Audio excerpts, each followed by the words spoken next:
E-Block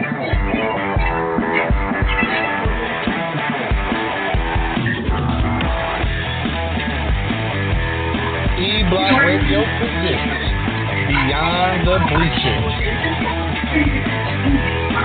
And for your starting lineup, coming in at wingman number 1, it's Jay Lou. At wingman number 2, we got my man Hugh. And now, at point guard, driving to the lane and making the dish, it's the hostess with the mostest, Monique. Whatever, I don't even want any stupid things. Hey, everybody. Hey, what's happening? What up, though? What's going on? Welcome to Beyond the Bleacherz. We got a good show for y'all today. Foot and mouth as always, but it is not our favorite guy. LeVar Ball is not the topic today. We're talking about Dez Bryant. Surprise. I know, right? That's you, boy, James. I gave him to you, but I saw Facebook. That's Hugh's boy. Like, I was like, dang, is he your profile and your every picture? It's LeVar Ball. I was like, no, I'm playing. But yeah, that's Hugh's boy now. But no, he's not making an appearance tonight. We're gonna talk about Dez Bryant and his comments about blacks and whites and stuff. Saw a little Charles Barkley in there, but his comments on Isaiah Thomas. Then of course we gotta talk about the playoffs that just happened and OKC getting kicked by the Rockets. Like I was like, wait, what happened? What are they doing? Other games like that. And we're gonna talk about the NFL. Oh, we're gonna talk about Steph Curry. You know, people jealous of the light skinned brothers. Then we're gonna have a first NFL draft roundtable. We got special guests, Capri, Jabari, and Emmy joining us later on in the show. So, fellas, how was your weekend? Jay. Go ahead, Hugh. Mine was actually pretty good. You know, brother's finally off the weekend, man. I spent my birthday weekend hanging with the family.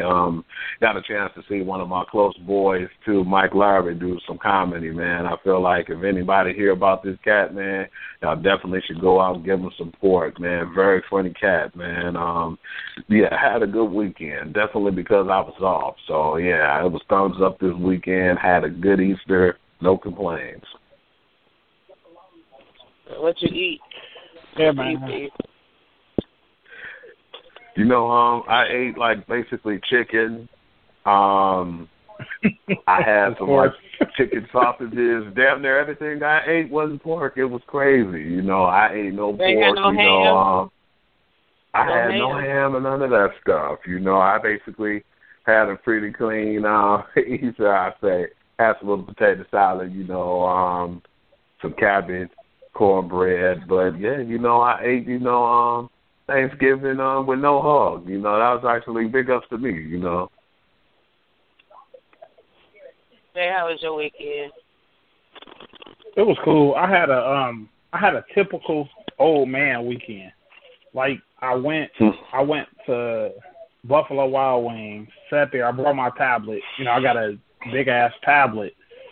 I brought my tablet with me, and I just downloaded like a whole bunch of stuff on there, like just used their free Wi-Fi and just went to town. You know, so I had me some Buffalo Wild Wings, some chicken wings, and sat there and watched some playoff games, and came home and relaxed. Me and my daughter watched this crazy ass movie, but Sunday, man, yesterday, I cooked steak, man. I couldn't get with the ham. And the ham was costing too damn much anyway. I went to Kroger and I saw a ham for like $60. $60. The ham was like $60. I said, man, who the hell gonna buy these hams? So yeah, I had some steak, some vegetables, stuff like that, man. You know, mac and cheese. So it was straight. It was real calm and cool yesterday. I just pretty much stayed in the house and watched basketball all day, really. Mm-hmm. So my weekend was cool. It was straight. How was yours, Mo? Well, not into basketball, but I was somewhere and the game was on. So I watched some basketball. I ate good yesterday. My sister Renee made some macaroni and cheese that I got the Holy Ghost or something. I don't know what it was, but woo! Like, I mean, I was just like, thank you, Jesus. Like, hallelujah. Hallelujah. Like, thank you, Jesus. Woo! Woo! Yeah. Yes, man. It was so good. Man. Like, it was pretty good. It was pretty tasty. So, let's get to this foot in the mouth from Mr. Dez Bryant. So, do you guys know what he said? You need a refresher? Yeah, he got to be ashamed of himself for saying that, though. But yeah, I definitely know what he said, but you can repeat it so everybody know what's going on. Yeah, go ahead, run it down, Mo. All right, so he went to his Instagram, I'm assuming, his Twitter, somebody, and he said, first and foremost, I would like to say I do a great job of minding my own business, but it's pressing on my heart to share my thoughts about white Americans and black Americans, racism.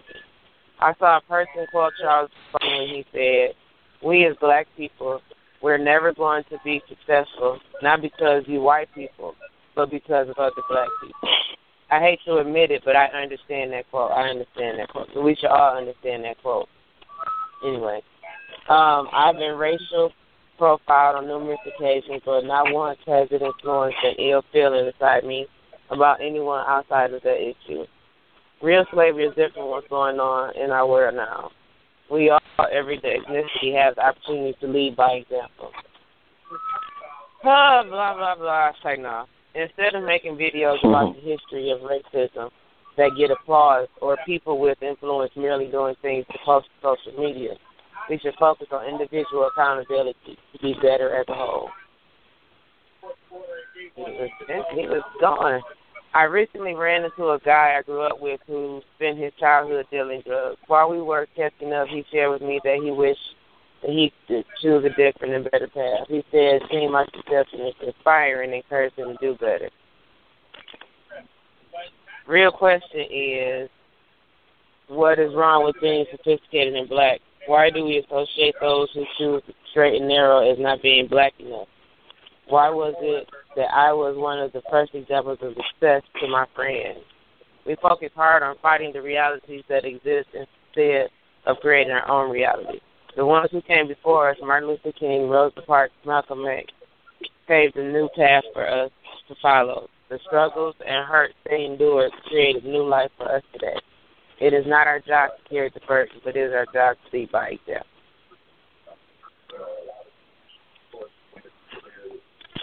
So, Hugh, what you think about this? You know, some of the things he said, I know a lot of us feel deep down inside as well, but sometimes you just can't really talk about those type of issues. You got to let the issue be better suited. You know, he basically just kind of went off on what he figured was the case, but let's be honest, you know, I just feel like a lot of the black athletes, as we speak, I don't feel like they're doing enough anyway because they feel like if they do, they'll get punished. Look at my man Tyler Kaepernick, for instance. He ain't even 100%. He's mixed. And he took a stand because he felt like he was tired of seeing stuff like people getting gunned down by the police officers. And, you know, he felt like, well, he didn't want to stand for the national anthem because he felt like we're not even being respected as Americans, let alone as human beings. And he made stands. He did so much for the community. he did outside the community. He put his money where his mouth was. People say he was doing that because of the fact he's not a starting quarterback and he wanted to be relevant again.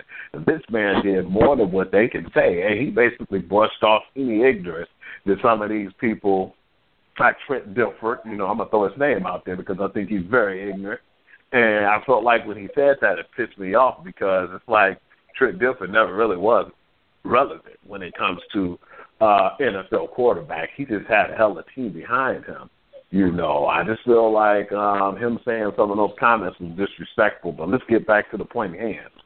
I'm just going to say that I feel like Jazz could do a better job of being a black role model and being out there, just period. What he said, he said it, and he felt like that was his expression. But I just don't feel like, he's stepping up to the forefront and being a better person and being a man of, like integrity, like what Colin Kaepernick said. So I really don't give a damn about what he has to say or what he ever said because I just don't feel like he's doing enough out here for society, as a black athlete and as a black man. So, yeah, he has his right to his opinion. That's his opinion. But I just feel like you need to make a stand. You need to start doing better in the black communities and helping out young black individuals and being a better role model before you open your mouth to say anything. That makes you sound even more ignorant to me. Put your money where your mouth is. All right. But Hugh, can I ask you a question? So you was about Colin, not staying or whatever. So you said he was tired. So he not tired now since he said he will stand? Oh, no. Bro, you silly. No, I'm just asking. I feel like now I feel like he proved his point. Now. I feel like he proved his point, Mo. That's funny.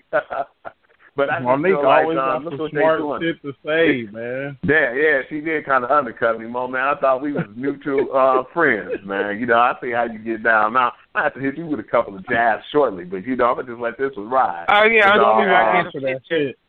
But no, on the serious note, though, I just feel like you see what they're doing to this guy down, man. It's like, damn, the only thing that really pissed me off about Colin, too, is he stood up what he believed in. And now you got an asshole like Donald Trump who trying to nuke every damn thing in sight right now. That's what he on right now. He act like he don't got nothing else better to do.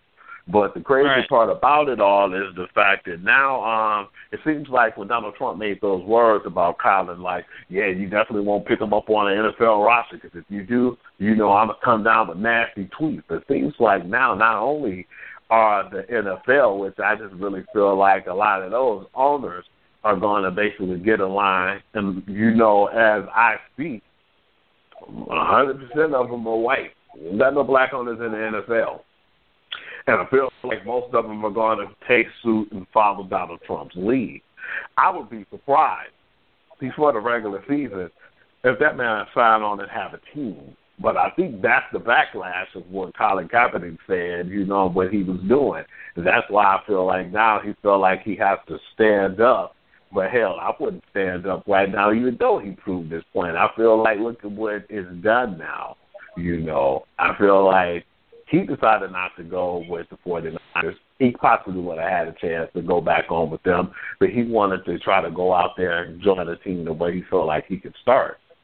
And I just feel like right now that really hurt him, too, because I really felt like he had a little success with Joe Harbaugh, but now that he's not really doing much with all these new offensive coordinators and the team coaches and all they had, now he's in shambles because not only are they not playing to his strength, but now they're going to make him pay for not standing up. So he's in a lose-lose situation right now.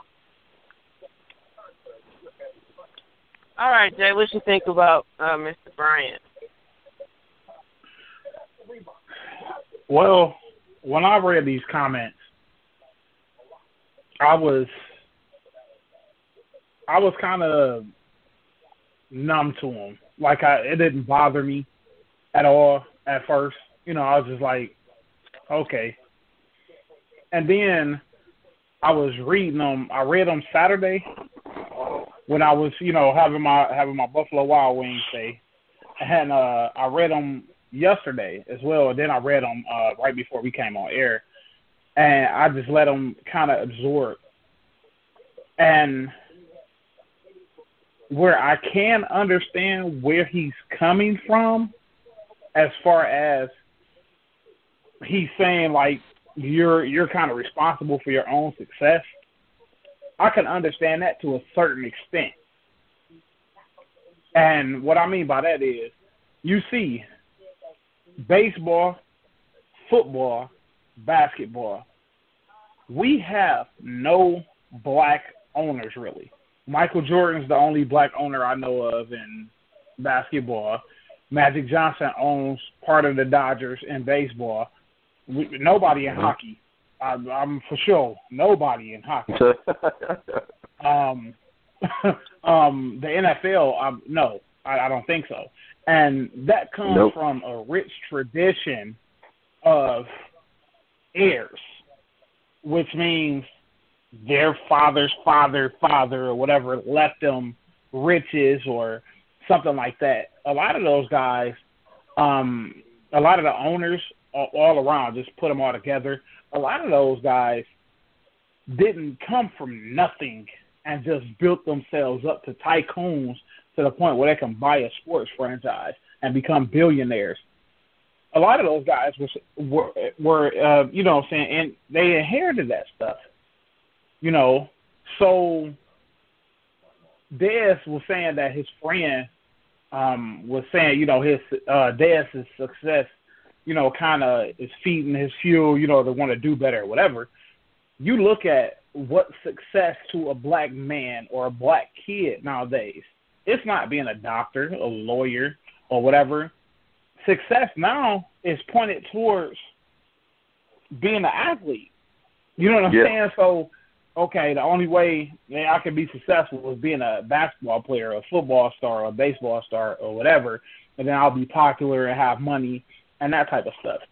So that's our role models. We don't have the businessmen leaving the house in the morning, our dads. We don't have majority of that. You know what I'm saying? We were around a lot of hustlers and stuff like that, when we were growing up. And that's because, and you got to look at the history of it, that's because we were hundreds of years behind in everything. You look at other races that's been, been subject to slavery and stuff like that. You look at the Jewish community and the Native Americans and stuff like that. They got reparations. A lot of them got reparations. That's why a lot of Native Americans, they own casinos because a lot of that stuff is on their land. Jewish people, they own a lot of businesses and stuff like that around. So they got stuff to go off of. What do we have? You know what I'm saying? So I think that his heart and mind, well, I say his heart, was kind of in the right place with kind of trying to tell people don't just lean on that fact that, it's not white people who holding us back, it's us. You're a little misinformed, Des Bryant. You know what I'm saying? You're a little misinformed with that. You gotta. I agree with what Shannon Sharp was saying. You gotta check your history facts, man.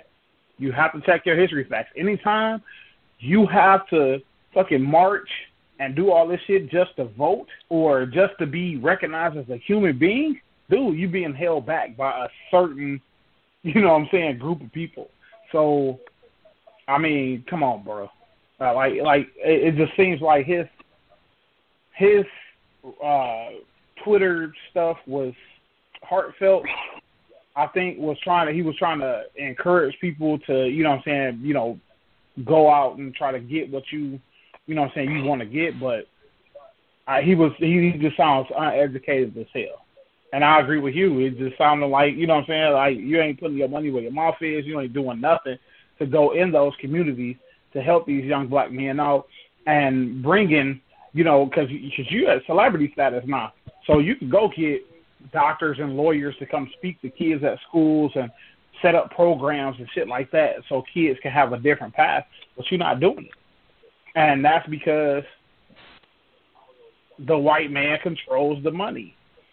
You can't do certain things in your community. That's why Oprah, Tyler Perry, none of them does shit in their community because they know it'll get taken away. Seriously. So Dez need to get educated on certain things before he starts spewing out stupid shit like that. You know what I'm saying? I can see what he was trying to say, but it holds no weight. None at all. None. So move on. Okay, well let me play devil's advocate here. Because no, I'm not trying to discredit everybody that came before us, you know what I'm saying, and did what they had to do. Our grandparents, not the non-famous people that did what they had to do for us to get here. But if you're still worried about the right to vote and you just decided not to vote, then, you know what I'm saying? Come on, we can vote now. You can't, what you gonna say? We can be president. We are mogul. We are billionaires. We CEOs. It's not, you can't blame, what he's saying is take responsibility. Stop blaming it on people, saying that you can't do this and you can't do that because of these people. Well, that's what Monique, I think he's trying to say that it's easy. That it's easy to get to that point, but it's not. It's not I don't easy. think he's saying and that a lot of guys and a lot of people don't have the role models or just the upbringing. Like I said, we grew up around a lot of hustlers, a lot of blue collar people, a lot of grinded out people. You know what I'm saying? Ain't nobody to teach us about stocks and bonds, how to invest in certain stuff, how to put our money away, how to do this type of stuff, or whatever. Ain't nobody teaching us that. So you can't learn? A lot of those. You said you can't learn? No, I never said you can't learn. So but I don't understand what you're saying. If your mentality, go ahead. If what you're saying is, well, I wasn't taught this, that don't mean you can't learn it. Go learn it. You want to learn it? Go learn it. Go figure it out. We learned about stocks in McKinsey and Miss Harris class in econ. We had to follow a stock the whole time. The ups and downs of the stock at McKinsey, class 99. Woo-hoo. We learned that. I don't know who you had for econ, but we learned about it. You know what I'm saying? And you can't, what he's saying to me is that you can't sit and blame other people for stuff. It's your fault. What have you done to step up and make it better instead of just sitting back and blaming people? You know what I'm saying? Like Tyler Perry, Oprah Winfrey, they don't got money just because they was like, man, these white people out here that made it hard for me. No. Nigga, I'm going out here. This is what I want, so I'm going to go get it. I'm going to do what I have to do to make this happen. That's what I think he's saying. Stop blaming people, regardless if you white, black, red, or orange. It's not that easy. Everybody isn't 6'3", 6'4", 200-something pounds that can catch 100 footballs a season. Everybody's not like that. Everybody doesn't have the education that certain communities have. You look at the Detroit public school system. Just look at it. Just look at the Detroit public school system. Okay. Compared to other school systems. So I'm saying it's not as easy, and the structure isn't by accident. That's what I'm saying. How everything is structured, it isn't by accident. And I just ran down, Monique. We don't have black owners really in none of the major sports. Why is that? That's what I'm saying. It's majority white. And they had a leg up on us. And it was because of what I said. When you got a 300-year head start, of course. You know what I'm saying? Most of these guys' great grandfathers' fortunes was built on the back of slaves. So I'm not saying we can't do anything better. I'm not saying that.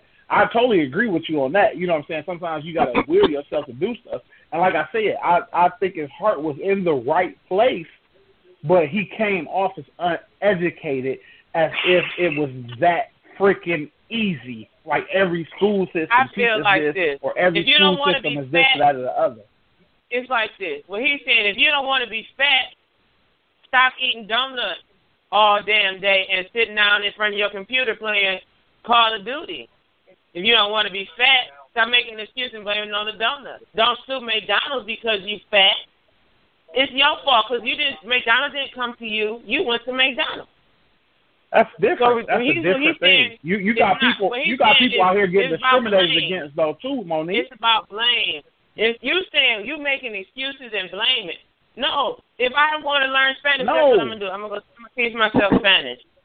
It's more than football. It's more than sports. Well, he's saying stop blaming. Stop it. Monique, stop blaming people. Monique, why do you think they got? Why do you think in certain colleges, Monique, listen. Why do you think in certain colleges they have affirmative action? Because people get discriminated against all the time. They do. Why do you think they have us put? Why do you think they have us put race down for certain shit? You know what I'm saying? That shit is not by accident. That's not by accident. They discriminate. So certain opportunities are given to other people over us. Over people of color. That's what I'm saying. So I'm saying don't be oblivious to saying everything is so easy because it was probably, you know what I'm saying, I guess, like I said, everybody's not gifted like Dez Bryant or these other athletes out here. That's all I'm saying. Nobody said it was easy. I'm just saying stop people make excuses and point the finger. I don't think it's an excuse. It's an explanation. An explanation is different from an excuse. If I would have did this better, then this would have been better. I think he's not talking about just sport. He's talking about life, period. Stop making excuses. Black people, I know black people, white people for stuff. These black people ain't doing nothing. They're not even trying to do nothing, but it's the white man's fault. No, it's not. You just don't want to get the fuck up and go do nothing. Like, don't blame them when you're not trying. That's people who want to make excuses and blame stuff for everything. I'm talking about an explanation of why you're where you are. And that exists. I'm not telling you that, you know what I'm saying, like making an excuse for I overslept. I didn't get to the job fair on time or whatever. I'm not talking about that type of shit. I'm talking about the explanation of why you didn't get where you needed to go. And everybody has a story. Some shit happens in life. You know what I'm saying? And I'm just saying, we're at a disadvantage because of, you know what I'm saying, our ethnicity. We're at a disadvantage. If that's the case, I mean, we wouldn't be whining about cops killing unarmed black people. So we're at a disadvantage, flat out. That's just what it is. And I'm just saying, I understood where Dez was coming from, but it just came off as him being uneducated about the whole, like everything as a whole. You know what I'm saying? He was saying that like everybody make excuses. Sometimes there's reasons why shit happens. That's what I'm saying. I don't think there's a reason why shit happens. It's a lot of why stuff shit that happens. he's talking, if he was in opposition, successful and they fail. Anyway, all right.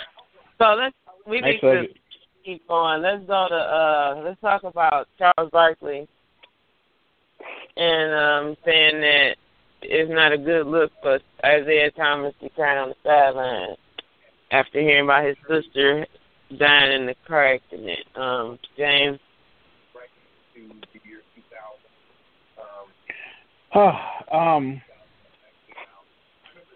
I think Charles Barkley, he has a way with words. I think what he was saying, like when I heard it or whatever, like when I read it and then when I heard it, it was two different things.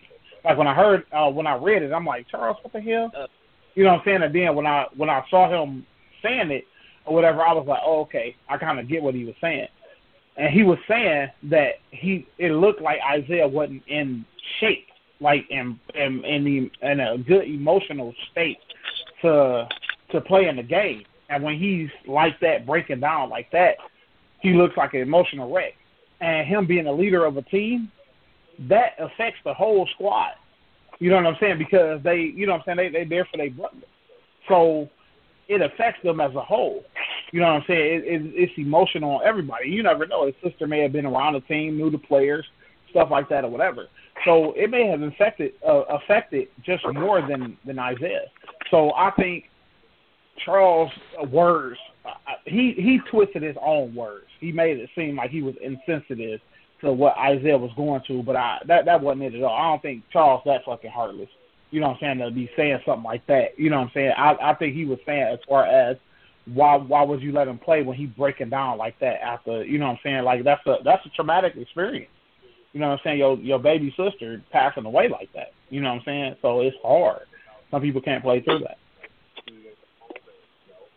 Yeah. Sometimes that can motivate you to play strong. Sometimes it can make you to the point where you're not even knowing where you're at. You know, some people have different ways of handling the situation. For instance, when Brett Favre's father died, he didn't have to play that game. He had the game of his life that game. You know, he used his dad as his clutch to play. You know, he wanted to do that and dedicate that game to his dad. In Isaiah's case, I just felt like sometimes he was there in action. Sometimes I just didn't feel like he was 100% there. So it's like it's certain emotions and certain things that people can go through and handle that some can't. You know, and I understand what Barkley said that at first I was pissed. And I said, man, you know, Barkley needs to shut the hell up, man. I just sick of him saying some things and talking out his ass. But when I definitely read up on it and see what he was saying, I understood. And I said, yeah, let's make a step back sometimes when people mouth words. You know, it's like it come out the wrong way. I don't give LeVar no excuses because I feel like a lot of times when he said stuff, he was being an idiot and he knew what he was saying when he said it.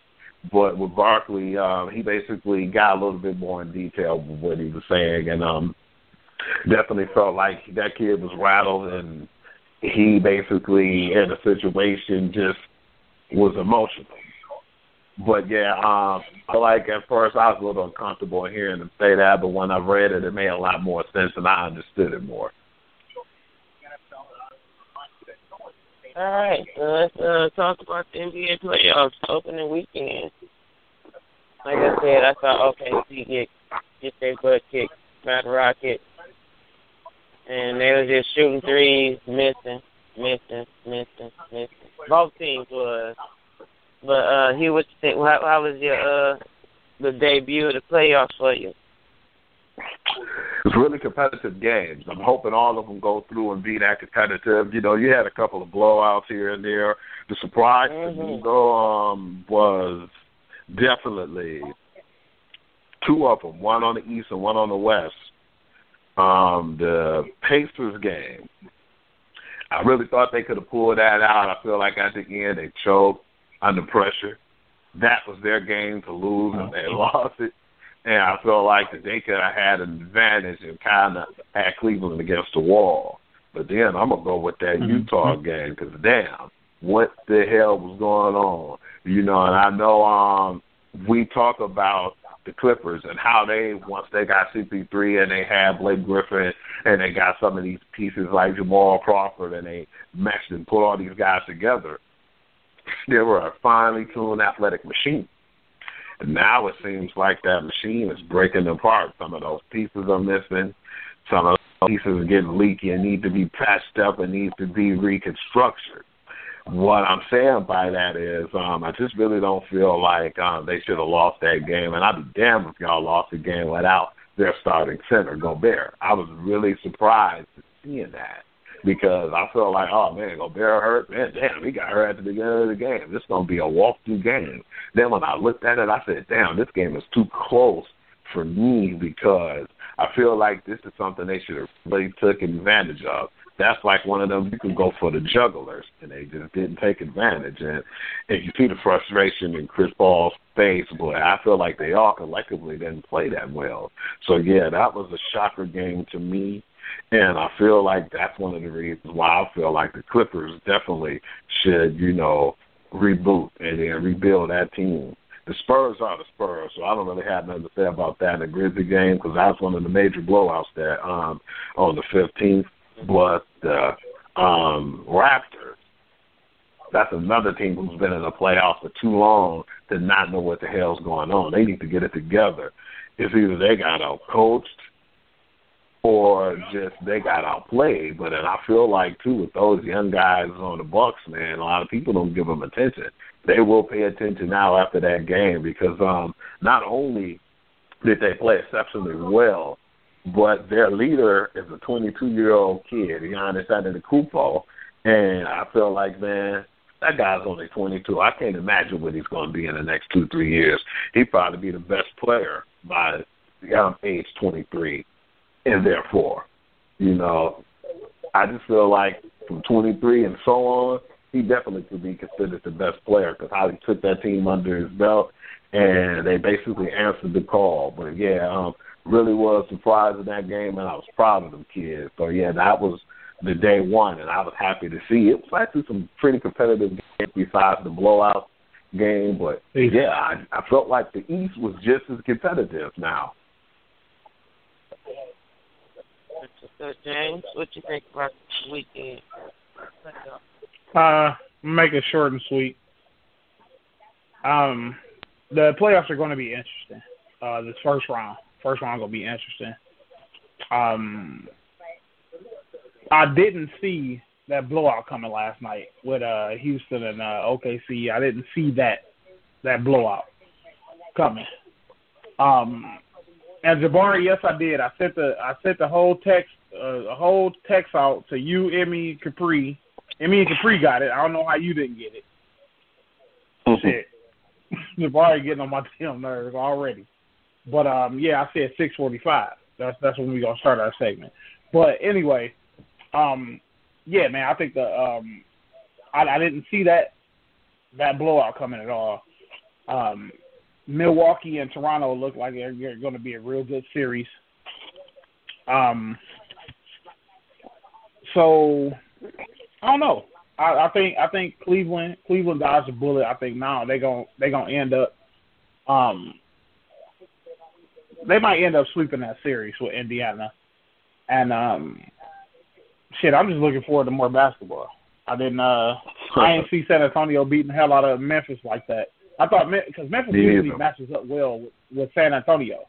They usually match up well, but I don't know. San Antonio just looked. I mean, they clamped down on defense, something terrible on Memphis in that second half. So it's gonna be interesting.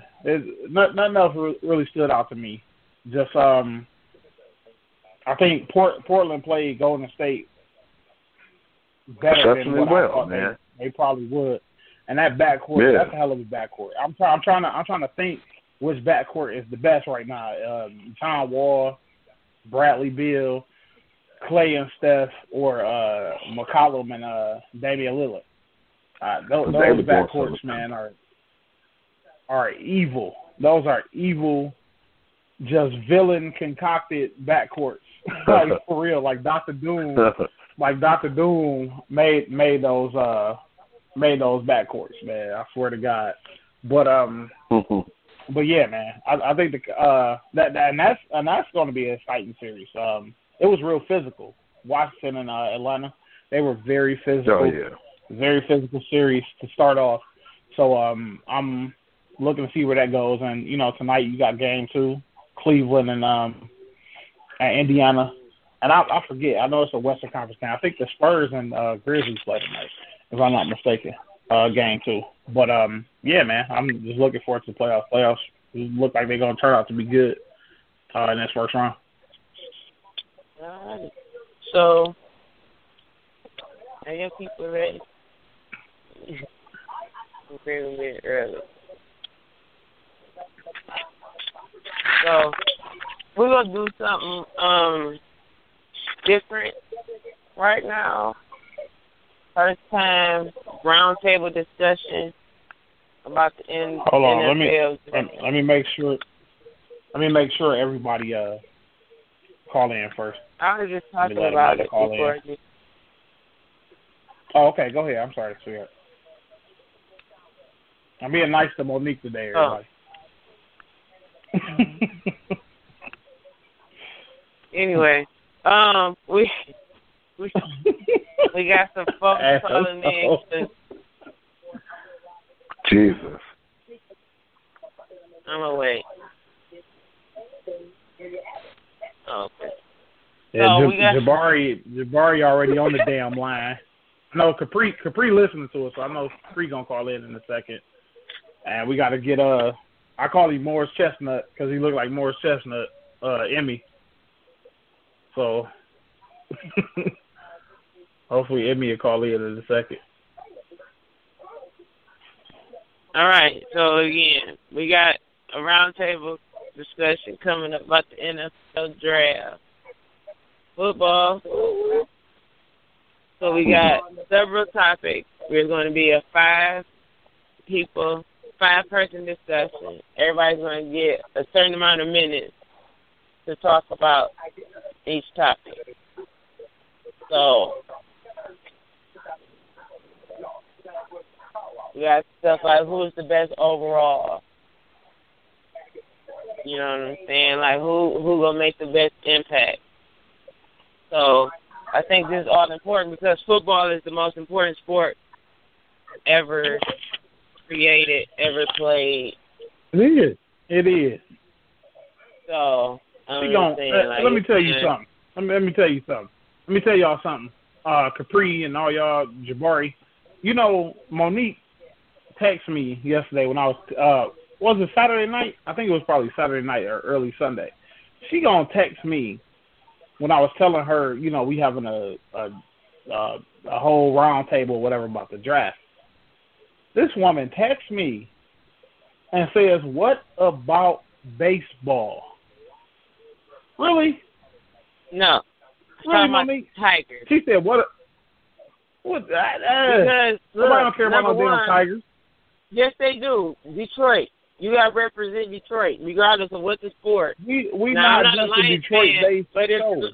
When the Lions open, this ain't 97 won the ticket. We talk about it. When the Tigers, this is not 97 won the ticket. Hugh, you like baseball? I'm a huge baseball fan. Baseball. I know a lot about it. See, there we go. Hugh, like I told you, I said I wanted to get a whole. Listen, Monique, be quiet. I said I wanted to get a whole forum together. I know Hugh knows his baseball, Capri knows his baseball, and then I have a young kid. He's about 16 years old. I'm trying to get him to free him up to have him come in and do the baseball with those two. So that's why I was waiting. And baseball is 162 games. We can wait a whole month and talk about that shit. Football is important right now. The draft coming up. Shit. But the Tigers is like doing good, man. Agree. I'm saying, like, you can't just diss the Tigers like that. They doing their thing from what I hear. They just won the other day. You they doing exceptionally well. Forget baseball. I mean, we Detroit, home of the Tigers. We don't claim the Lions. All right, we waiting on Morris Chestnut. Okay, well, he's not on the 2 show. minutes. We're moving on in a minute. Where's Morris Chestnut? Like, how you get him? I'll look at the board. We can go ahead and get started. I sent the text out, so he should be able to see it in a minute. So who is Morris Chestnut? Emmy. Which one Emmy. is that? I call him Morris. He looks like Morris Chestnut. So I'm about to put Jabari. I'm about to put Jabari on, and Capri. All right, so welcome Jabari, Capri, getting ready for this What round up? table. What's up, fellas? What up, dude? What up, dude? That two fellas? That two new fellas? Yeah. Yeah, that's two. Okay. Yeah. And shots fired at Jabari for clowning on baseball.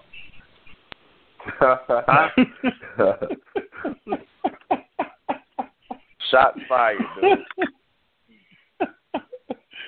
Nobody don't care about no The baseball Undertaker. for free. You already know, man. He'd rather talk about the Undertaker. Right. The Undertaker. Yes, I will. I'm going to talk about baseball. Whatever. Talk about wrestling. You tell me where they can get a baseball stadium or where a baseball game can draw 100,000 people to come out. You just let me know. Just let me know that. One time, Listen, you can't. if you do the World Yes, Series at one the time, big you house, can't. it'll sell But out. What, Jabari? You do the World Series at the big house, it'll sell out. Shut the hell up. No, it won't. Yes, it Yeah, will. it will. I definitely Well, have there real you go. numbers. You Yes, it done will. started Easy. already. Easy. You talking about one game of the World Series? A game 7? No, will you probably can do get the whole there. series. I'm It'll talking sell about out, a whole series, 100,000 people every game. Yes, dude. Every game for the World Okay, Series. I'm done. You done started already. Dude, you you're talking done about the started World already. Series. The championship. So, Jay, Oh, you my saying you ain't God. enjoy that World Series, that Game 7. You saying you ain't enjoy that. That's probably one of the best games I've ever seen in my life, man. You said you ain't Jesus, trying to tell us you ain't the enjoy World that? Series. That's the only time I watch baseball. The World Series. I can watch any World Series. Like the game be exciting. I just can't watch them all the time. I think that was the World hate to Series, go watch the World but Series, more or yeah, I less would. the playoffs is pretty good though too. Yeah, I mean the playoffs, but the World Series is the World Series, dude. Are you serious? Okay, Wow. let's So start that's this enough show. I'm not about to go here with That's enough Jabari today. Please don't, That is man. enough You know we're gonna end up baseball. going into it, so it don't really matter. Let's I'll be about to do talk about. Let's talk about the NFL. So y'all will have 3 minutes each to talk about each of the subjects. Okay? Y'all got me? Yeah. We're gonna start with our guest, Jabari. This is the topic. Nice. Number 1. Who is your overall best player in the draft? Overall, best player in the draft. I want to go Myles Garrett, but I think some flaws with him.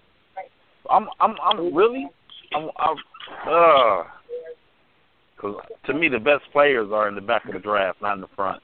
Like, within the top 5 players in this draft, if I'm going to go with the best player, I might go Alabama's Jonathan Allen. For the body of work he put in, the 3 years as a starter, and how dominant he was down there. If, you know what I'm saying? When he at first went, like, I'm going to say 2 years, like last 2 years before Ashawn Robinson and the other guy left, you know what I'm saying? You pretty much thought it was them.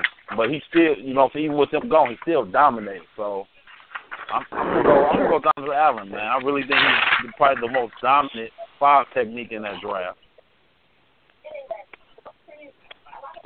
That was quick. Hmm. All right, Capri, who is your overall best player in the draft, and why? I was on Jabari's tip for a minute. I was thinking Myles Garrett, but he do got some flaws.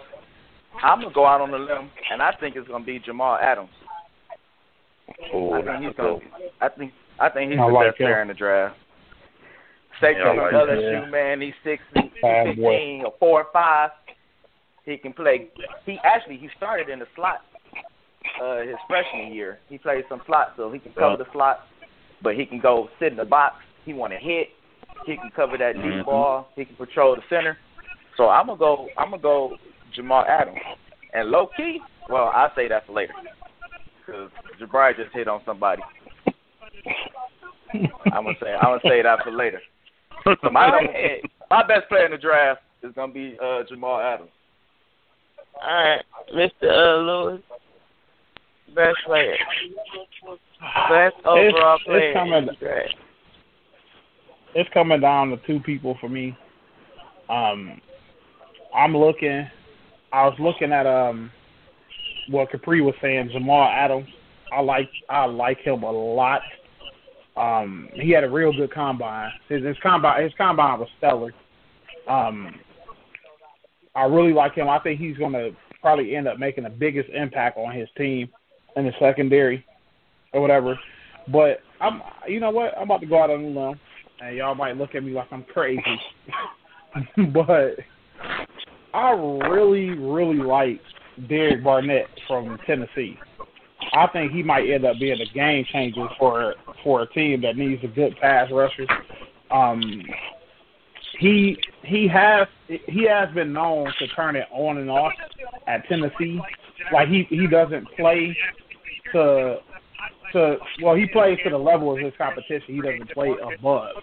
But when I've seen him play at a certain level, above level, that he should be playing at, he usually just they really can't block him.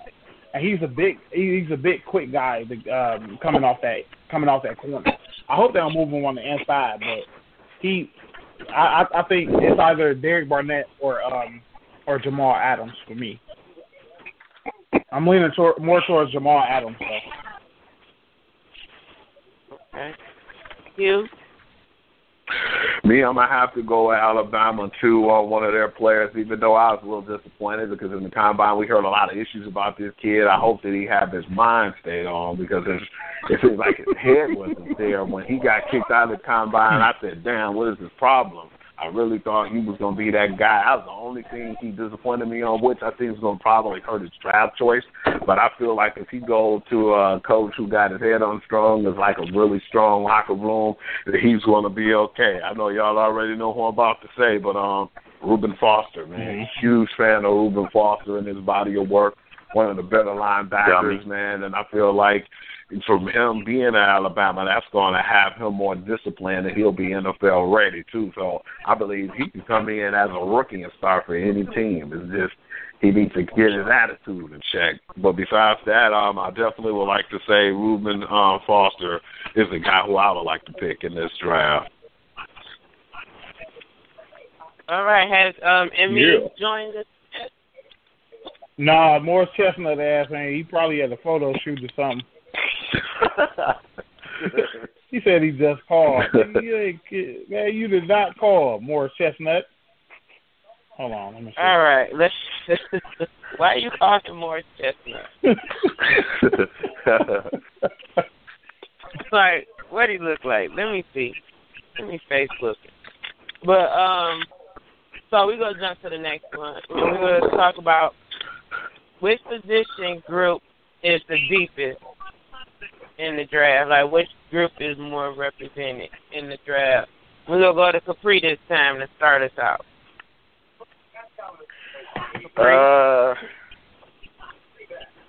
Position or position, I think the cornerback is the deepest in the draft this year.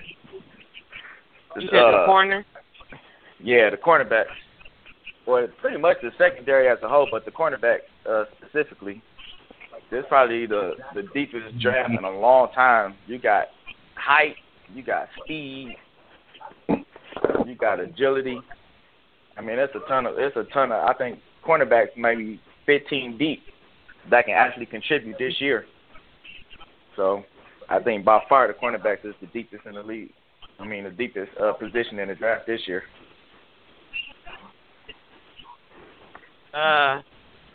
James.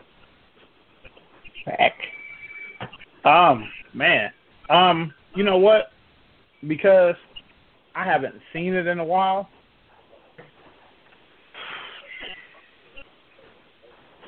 I'm going. Jabari still with us? Yeah, I'm still here. I'm just waiting on my turn. Oh, we lost somebody. Oh yes. Oh, okay. We got everybody. Emmy here too. You can put him in, Q. Emmy here. Goddamn Morris Chestnut here. He a question behind. What up, man? Hey, Morris, you gonna have to. On your turn, you gonna have to Welcome answer to the round table, questions. bro. What up? What's going on? What you say, Monique? Hey.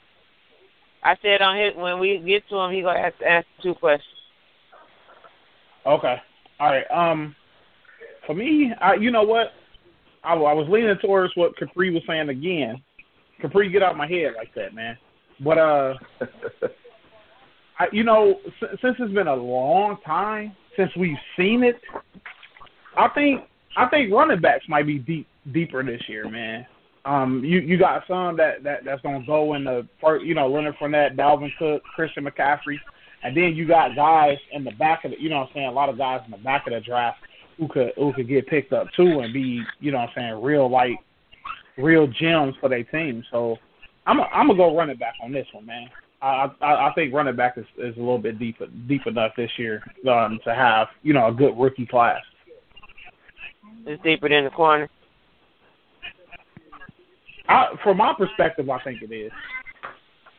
It's close. I think it's 1-2 either way. All right, Hugh, what you think? What's the position group is the deepest in the draft? I would have to go Capri on this one because I feel like, I'm looking as a New England Patriot fan. I said, damn, they gave up their first and second round pick, but you still can find a good ass cornerback. I'm not talking about no, guy that's not even a high caliber cornerback, but I'm talking about a good ass cornerback in the third round. And this has never happened before where you can say, I don't have to worry about the first 2 rounds and still will come up with a game-changer cornerback in the third. So, yeah, I have to definitely go with him. If it's not the running back or cornerback, it's still like a defensive end type of draft as well. So it's a heavy defensive one, but I still feel like you can still get a good cornerback in the third round. I think they definitely are the deepest. They're slightly the deepest right now. All right, Jabari, what's the deepest position? Why don't you say kicker? Watch this shit. I feel different. I mean, I feel different. I feel like, you know what I'm saying, that there's a lot of DBs, but I think it's more pass rushers in this draft than anything. It's a lot of pass rushers. If you look from top to bottom, you can, in the 6th or 7th round, you might get you a dog pass rusher this year. I think it's like 8 going in the first round. It might be like 8 DBs or D linemen going in the first round. So that's deep. I don't think we've ever had that many defensive linemen going in the first round. Not 8 or 9 D linemen. But and then behind that, definitely cornerback. It's a lot of cornerbacks in this draft also. I just think it's more defensive linemen, pass rushers in this draft than it is in any other position. All right, so, Emmy, welcome. What up? Thanks What's going for joining us.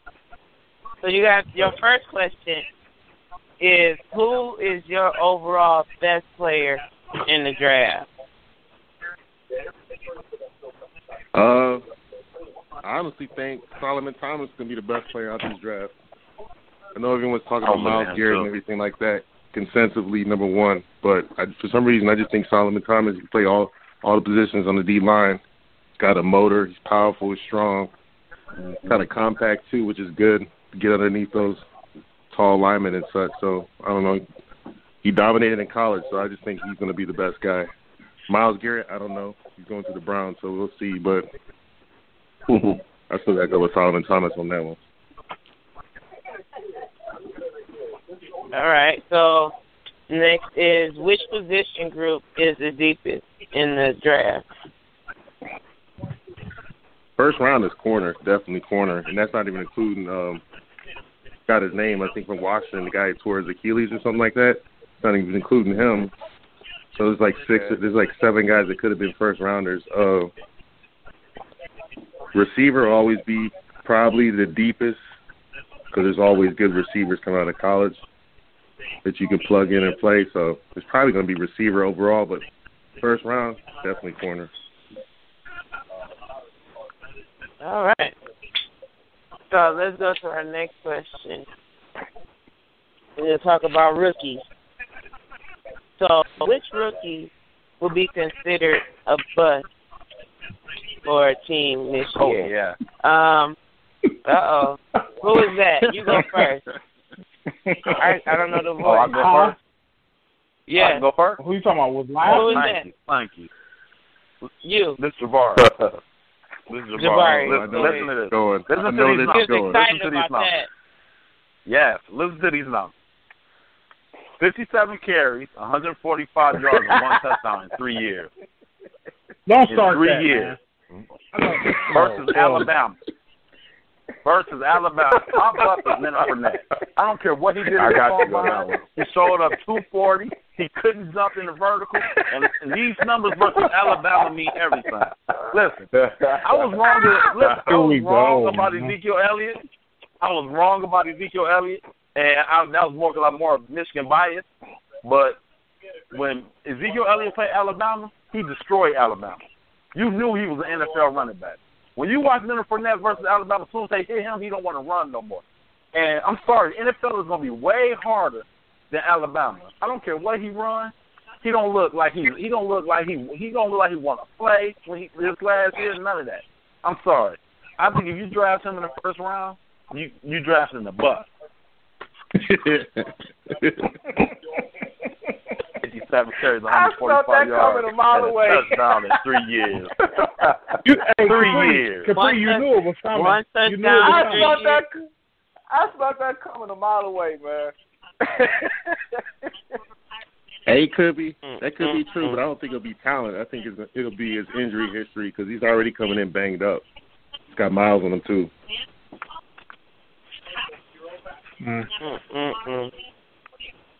No, Jabari was about to say some bullshit. That wasn't no bull. That's real shit. That's a good reason. Yeah, No, it wasn't, man. vertical. Oh. 26 is vertical. It is. That is just All right, next. Come on, Jay, because I see you want to talk. You know, you get in your talking mode. Jay, which rookie you think? You know, I think it's gonna come down to. I wanted to say Myles Garrett so bad because I think they're basing him solely off potential because he really didn't have too many dominant games in college, in the SEC for that matter. You know what I'm saying? So I want to say him so bad, but I'm gonna just go probably with the obvious, and I'm gonna say it's gonna end up being Mitch Trubisky, and I think somebody's gonna be stupid enough to take a gamble on him in the first round, and it's like I said, it's gonna goddamn what is that? Vinny Testaverde or whatever all over again. It's gonna be some bull. It's gonna be a whole diaper. A full baby diaper full of crap, and I think he's gonna end up being a bust. I don't even think he's gonna end up. They gonna find out that he can't play in this league, man, for real. Like it's not gonna be a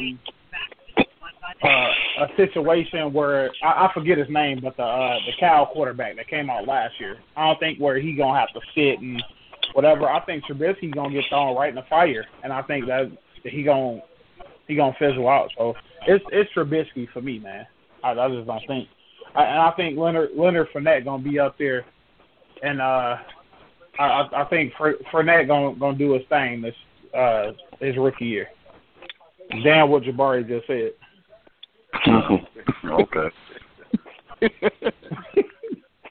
Okay. Dude was trying not to get hurt, man. He was trying not to get hurt. You know, Man, Alabama gonna get hit in put the people mouth. on the shelf. Man, get out of here, dude. Alabama put people on the shelf. He ran over everybody in the country. Millions of dollars. He ran over everybody in the country but Alabama. He was playing that year. Shut up. He ran for 200 yards with everybody but Alabama. He ran for 30 yards. Shut up, man. He couldn't even break 100. Man, whatever, man. 19 carries, 31 yards. Hurt, man. Shut up, man. You know what he did against Eastern Michigan that year? 244 yards. Bully the little ones, but run against somebody NFL caliber, you don't show up. Shut up. Okay, we'll see. All right. Next person. Let's go to the voice of reason. Usually, Hugh, what you think about this? The rookie. They both had some solid points. What was funny to me, and as soon as I heard my man talking about the stats, I knew who already he was talking about because I'm an Alabama fan too. But yeah, man, it's like you could flip a coin on this one. I feel like damn near most of the quarterbacks that was in this draft wasn't really NFL ready. And, but I feel like when it comes down to it, I'm not even trying to say because of athleticism or race, I definitely don't still feel like Trubisky's going to be that guy neither. I've seen his tape, and I just didn't really think he was appealing to me.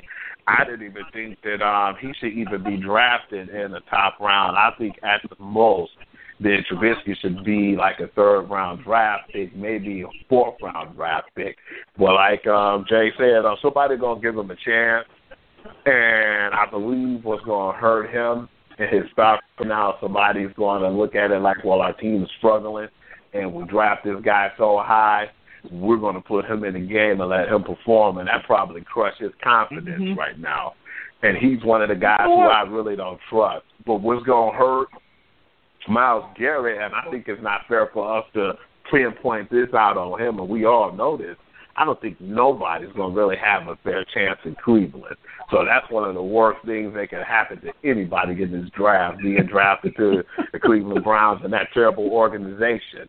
And it's like he definitely, only thing I've really seen about him, and we all remember Vernon Gostin. He's a great guy when it comes to not having no shirt on, no homo. That's what they were looking at, like, oh, this guy's chiseled, he's athletic, because of his workout. It's like, okay, put that on the field. And when you put that on the field and go to Cleveland, it still don't feel like it's going to pan out. And those two are like probably 1A and 1B. I definitely got Trubisky slightly higher, but then I definitely feel like Myles can be like, the failure. He's the failure ready to happen going to Cleveland. Yeah. Y'all not giving Trubisky a fair. And no fair. It ain't fair, man.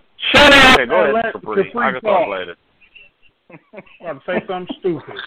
Y'all didn't give that nigga no justice, dude. That go on how the coach developed the quarterback, man. You can't. Then none of y'all know who Carson Wentz was, and y'all didn't get him no fares. It wasn't fair for him. Look what he did under good coaching. I'm saying. You can't really call a quarterback a bust. I just think he's going to get put in at the wrong time, though, man. I don't think he's going to be ready, and they're going to put him in under pressure situations, whatever team to draft him, and that's what I think is going to make him cause a failure, man. You can rattle one of these rookie kid quarterbacks, man, and, coming into the NFL is totally different from college, and him being rattled that first year, man, that can hurt him, period, man. That can hurt him, period, right now. We're not saying he's going to be. It's definitely a possibility, though. I'm gonna go out on a limb, and I think the dude that Jabari said is gonna be the best pick. I think he's the one that's gonna be the bust. I'm going with Jonathan Allen. Oh yeah. and it's not because of talent. I think he's gonna end up being the bust because they're going to play him out of position. He's 6'3", 286. And he's better at DN, and I don't think that's where he's going to play in the league. I think they're going to try to put him at tackle, try to put him in the gap. And I think that's going to hurt him in the league. And I think that's going to take away what he do best. And his expectations is going to cause him to end up being the bust. All right. And me? Yeah, I'm probably gonna say somebody that's gonna make me fight Jabari and PD when I say this, but I'm gonna say Jarrell. I'm gonna say Peppers on this. Here we go. Oh, hell no! What? Hey, you gotta explain this. Explain this to me. Come on, Morris. Please go into depth. Please go into depth. Look, I like the guy. He's one of my favorite players that came out in college. But if you look at it, as far as like the NFL goes, like where's he going to play? I don't think he can guard anyone on the outside. He can't play corner because I think he's too slow to be a corner in the NFL. I don't think he's a ball hawker, so playing free safety or playing safety, I don't know about how that's going to work for him. Kind of small to play linebacker. Unless he gets drafted by Seattle or they say he's probably going to the Steelers. Maybe that'll work out for him, but I don't think there's too many systems in the NFL that can maximize his talent the way it should be. So I think he might honestly go somewhere that's not going to fit his scheme or his playing style is going to just end up slipping through the cracks because I just don't see him being like Honey Badger, someone like that, Troy Polamalu, safeties like that are real physical and can play the pass. I don't know. I just don't see it with him. It's unfortunate to say that, but I mean that's just the honest truth. I got a question for you, Emmy. This what up? What up? Okay, with Jabril, you're thinking that he may be a bust, whatever. Do you see him? What between what picks do you see him being picked at? What number? Late first, early second, maybe. He might fall. So I know what you're saying. As far as the bust factor. If he's going second round or late first round, can you consider that a bust? But I don't know, for his expectation of what he did in college compared to what he's going to do in the NFL. I just don't see him being able to put up numbers like that. And as far as playing special teams, kick return, punt return, I just don't see that either in the league. Those guys are blazing speed, like fast for real. Wow. The pissing on Jabril, ain't you? Hey, that's I mean, I can understand why, though. I understand why. I mean, it's understandable why they can feel he a bust. He never played the back end in this. Like, they kept him in the box. Right. You know what I'm saying? He did whatever. He played to their scheme. Like, they never – like, he needed that extra year to go back to Michigan and play safety. And people are, okay, he's safety. You know what I'm saying? I understand. I don't think he's going to be, but I just think he's too smart and too football savvy to be a buck. No, I don't think he's going to be a buck. I think he should have came back. I understand why people feel that way. The way his career ended in Michigan, I think he should have came back. He should have came back again. Yes, he should have. I don't even think. We'll see, man. I don't think Peppers is scheme specific. I think he's coordinator specific. He got to be with the right coordinator. Because the right coordinator will figure you out think what to use. I think he's scheme specific.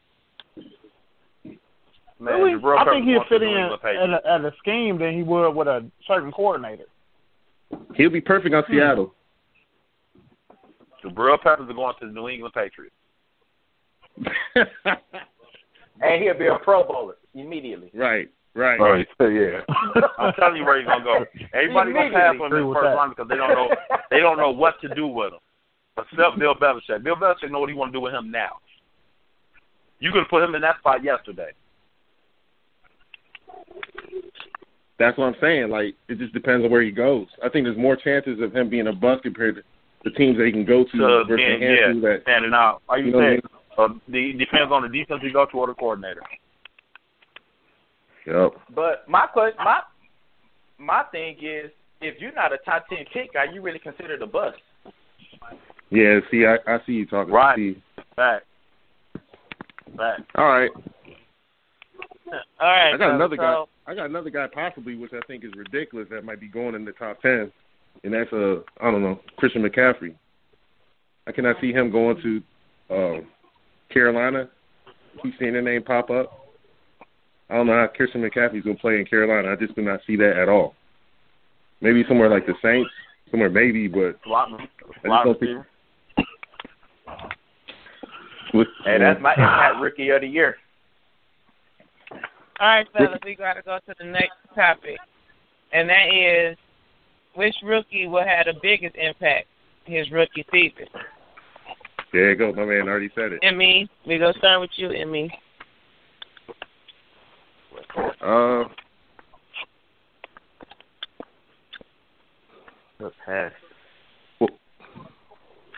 Well, I already said Solomon Thomas is the best coming out, I think, personally. So it's probably going to be him. I don't see any of the QBs doing anything, any impact. Receivers, maybe. It just depends. Yeah, I got to go with Solomon Thomas on that one. Defensive Rookie of the Year. Offense. Are we doing both, or are we just doing one? Just one. Are we just doing deep, or are we just doing one? Okay. I didn't know if we're doing both sides of the ball. Oh. The overall rookie that had the best. They can't all do it. Name one. They had to get like Rookie of the Year. NFL Rookie of the Year. Anyway, Capri. I'm gonna go Christian McCaffrey. I'm gonna go Christian McCaffrey. Damn it! I think you could. Capri, man, you got a damn mind reading machine over here. I think you can put him in so many spots, man. You can put him, maybe give him 5 to 10 carries in the backfield. You can put him in the slot, punt return, kick return. I think he's gonna be all over the place. Of course, it depends on who take him, but just on pure talent, I think you could put him in so many spots on offense that he can make it work. All right, Jabari, the rookie. This bullshit. Watch this. I'm going out on a limb here because I really like this kid, man. I liked him in college. He did some unbelievable stuff in 2 championships. I think Deshaun Watson. If Deshaun Watson go to Chicago, or I think he might be the biggest impact player in this draft. I think wherever he go, he's a baller. Everybody keep talking about there's no quarterback. Man, this boy is a baller. He's a winner, and he finds ways to win. And I really think he's the biggest impact player in this draft. Like, as soon as he get in, he's just gonna change the team up. I really think it's Deshaun Watson. Yeah, he kind of got that. He kind of got that Russell Wilson effect to him. I agree with that, Jabari. I got you on that one. We ain't got to argue. I would agree with that. I would agree with that if he get in this year. I don't think he getting in this year. You don't think he'll get in?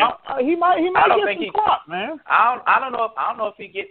If he do, it'll probably be close to the end of the year. If he start from day one, I'm with that pick 100%. I think he'll get in at day one. Starter, man. Wherever he go, I think he's a day one starter. I think soon as training camp, he gonna.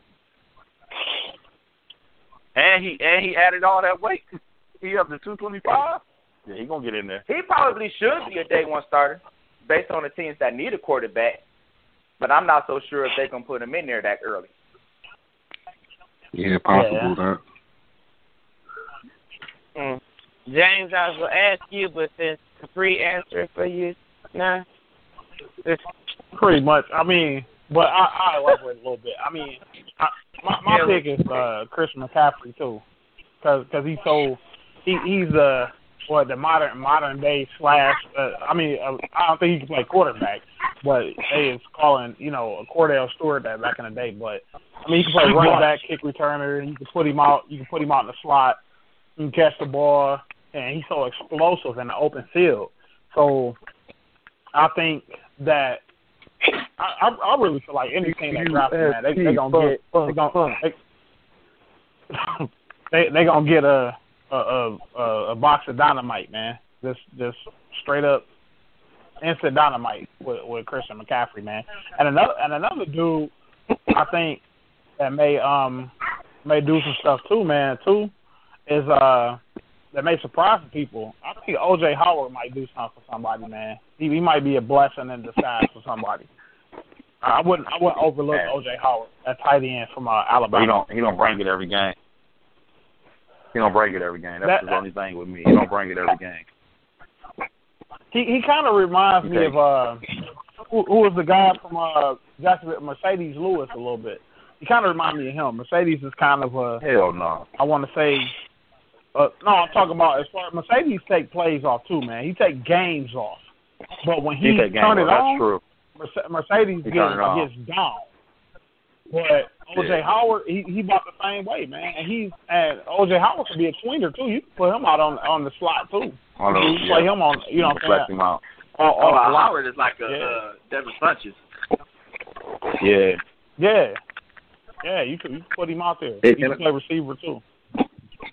Hey, can I get my offensive rookie of the year real quick? I did the defense. Because there's another person who's kind of tossed up with Solomon Thomas, but I honestly think you're talking about Christian McCaffrey. I think honestly Joe Mixon might be the best player in this draft. Facts. Especially where Joe Mixon, especially like the value you're gonna get this guy, probably second round, third round, maybe possibly. He's not lasting that long. What's that? He's not lasting that long. First round, easy. He ran a 4.4 down in the first round. First round, easy. Yeah, he ran a 4.4. He better end up here in Detroit. Yes, man. Well, that guy, man, I'm telling you, man, he's got the speed, all the talent, intangibles, everything, but just off the field issues, so. He's going to be better than Leonard he Fournette. had one off the field issue. That's what I don't understand. like he did that. He did that his freshman year, and since the video came out, they actually seem like he just be smacking women every week. Like, dude, that happened his freshman year. He paid his debt to society for that.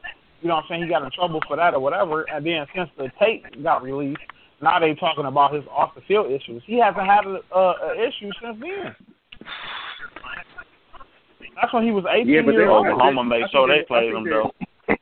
I think they're more worried about all the other people and all the little groups creating all the drama and everything like that more than they're worried about him.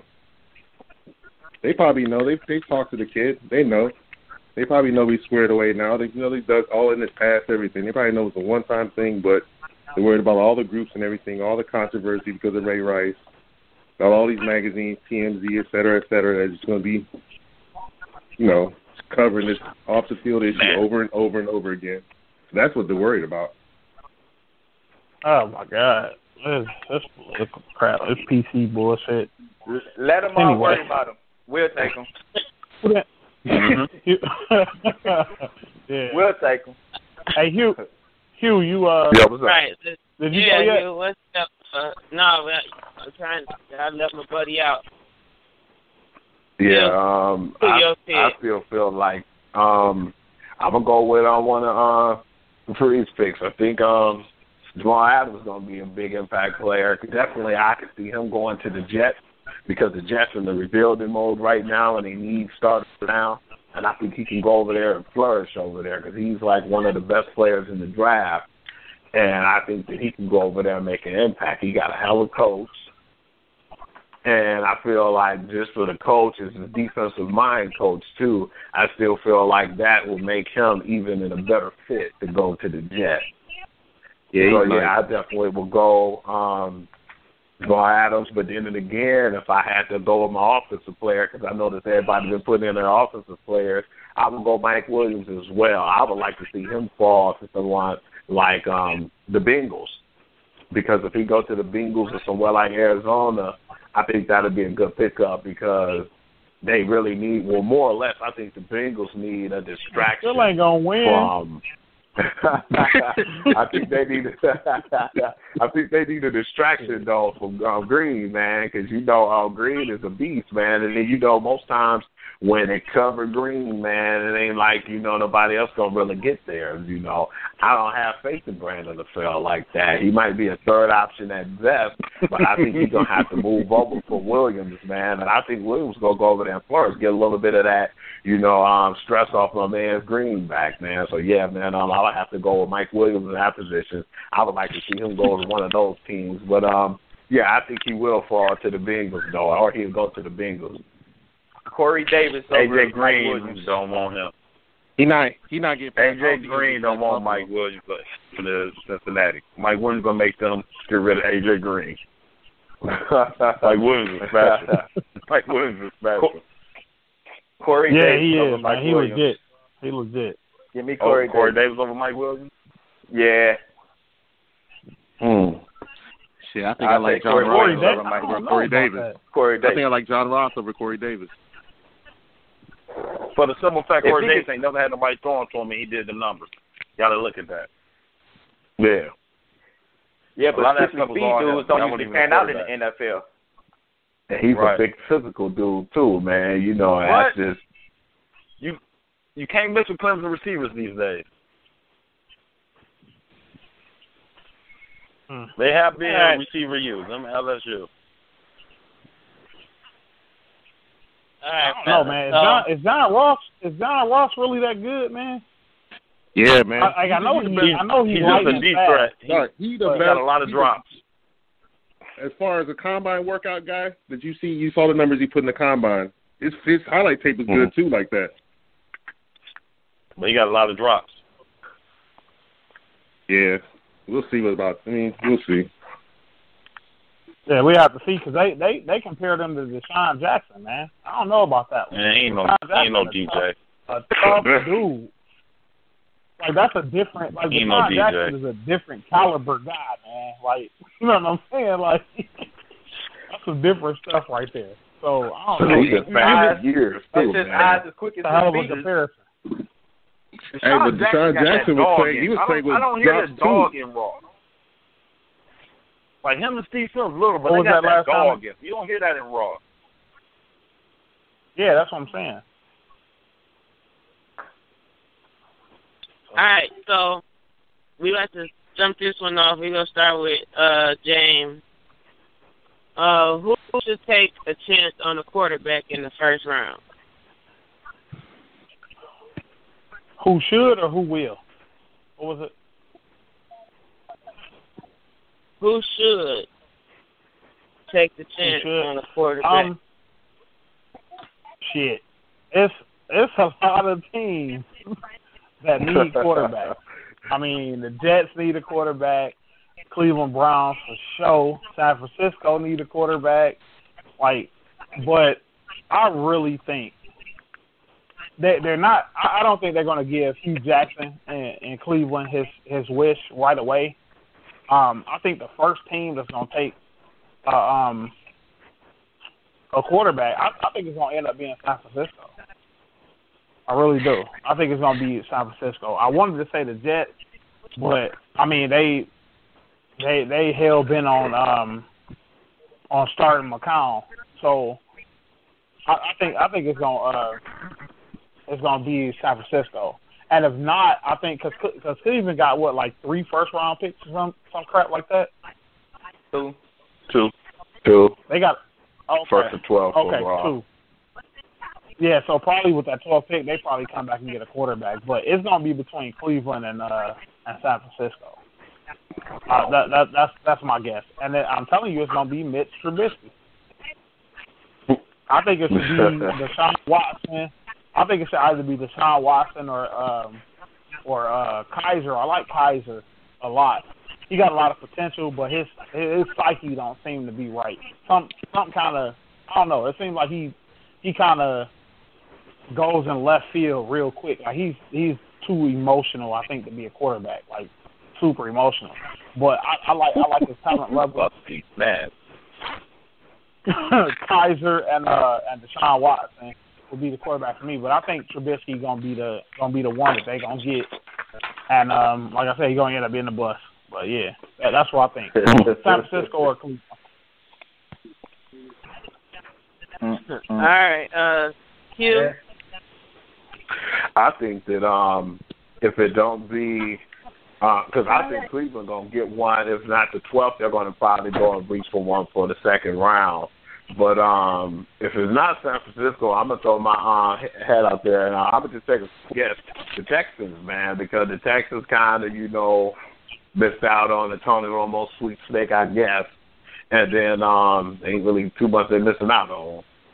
But yeah, they definitely in need of a quarterback right now. They got rid of Osweiler because he wasn't the guy who they thought that he was going to be. So then they took him to Cleveland.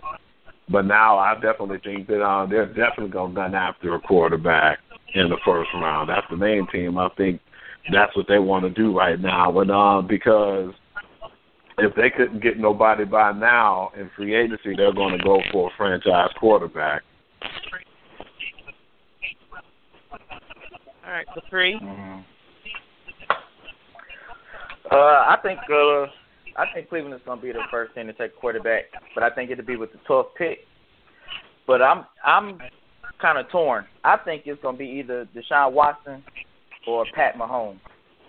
I don't think anybody's going to take a chance on Trubisky. And I think Pat Mahomes is going to be a sneaky good pick at 12. I think he's pro ready. He got the strongest arm in the draft, and he's athletic, and he just make plays. So it's going to be one of them. But what team? What team you think goes good? Cleveland at 12. Oh, okay. I think they're the first team to pick a quarterback. All right. Emmy? Man, if they were smart, none of these teams would take QBs in the first round. None of these QBs are winning first round grade. Fact. True story. None of them are. Right. There's too many. There's too many good Right. players out there in the first round to be wasting it on one of these QBs or a project. Exactly. I don't understand why these teams are even considering this, but I don't know, man. I know the Redskins probably need one. Cousins is out of there. He's already disgruntled. He doesn't want to play there. That man is gone. The Redskins need a QB bad. So maybe they do in the first round, but if they take one, you already know what it is with Cousins. He's already going to snap and be pissed off. There's already going to be a locker room split if they take a QB in the first round. So probably right on Cleveland. They'll probably get one or might have a team to grab one and then trade some draft picks to acquire that pick. So I got to go with Cleveland too, but it was up to me. Wait till next year. Next year's QB class is way better than this one. Yeah, absolutely. I agree. You know. Now, if one falls in the second. That's why I think you Oh, have to wait. Now, I was saying in the second round, you can grab one then. I don't see nothing wrong with that, but not the first round. Come on, man. I like Deshaun Watson too, but he's a project. I don't think he's a project, though. I think he's ready. Yeah. I think he's got ball in ready, man. He's got ball him in. Him and Kaiser are ready, and I do agree with what Capri just said. Mahomes too. I forgot about Mahomes, but yeah, Mahomes can go too. So yeah, I think they're ready. I think Trubisky the one. Ready. Yeah. I think he is. Like I said, it's just he seemed emotionally unstable. Like he made decisions based on his emotions at that time. So if he's feeling erratic or whatever, that's just what you're gonna get from him. So I think, but his playing ability though, ain't no doubt about that. He good to go. You talking about Mahomes? Yeah. No. I'm talking about Kaiser. Oh, okay. Yeah, because Mahomes got that Favre syndrome, boy. He a gunslinger. I like him, though, man. That's who I think Texas is going to go after, man. But the possibility they might not be able to reach him that low, though, at their draft pick. But that's who I think will be a perfect fit for the Houston Texans. Shit, the Steelers need to damn Jabari, though. Yeah. Man, listen, man. Y'all got to stop talking these quarterbacks, man. Y'all got to stop talking these quarterbacks. Listen, I mean, by us being older, we come from the era where quarterbacks had to go from up under center. They had to be perfect. These days and ages, they taking these quarterbacks from the college game and adding what they did in college to their offense to make it more comfortable for them to succeed.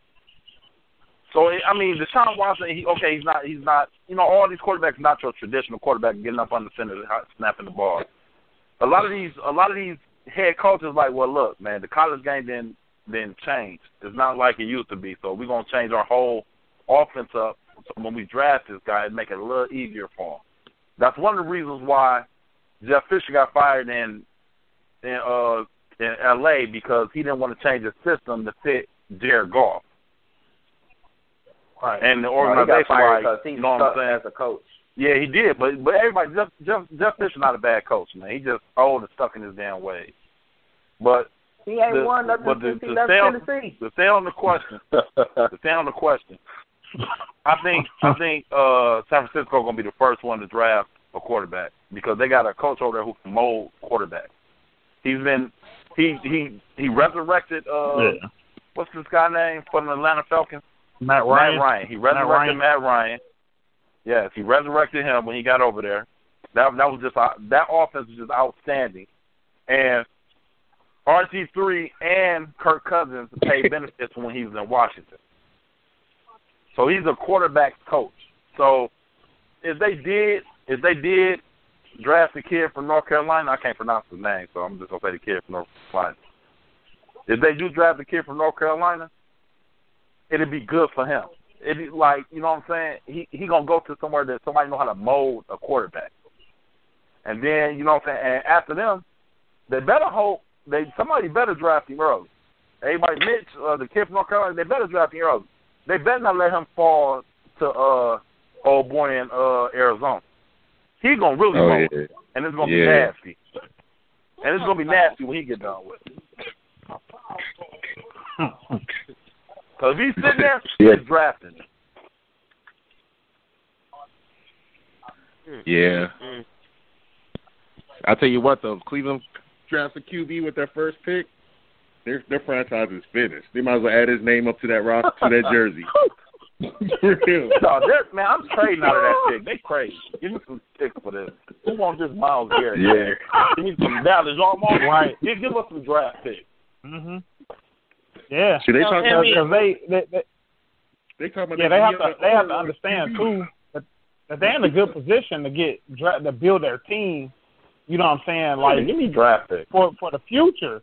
Yeah, I mean, you're not going to no damn Super Bowl with the Cleveland Browns this year or even next year. You want to build for the future. So yeah, I mean that to me that first pick is expendable as hell.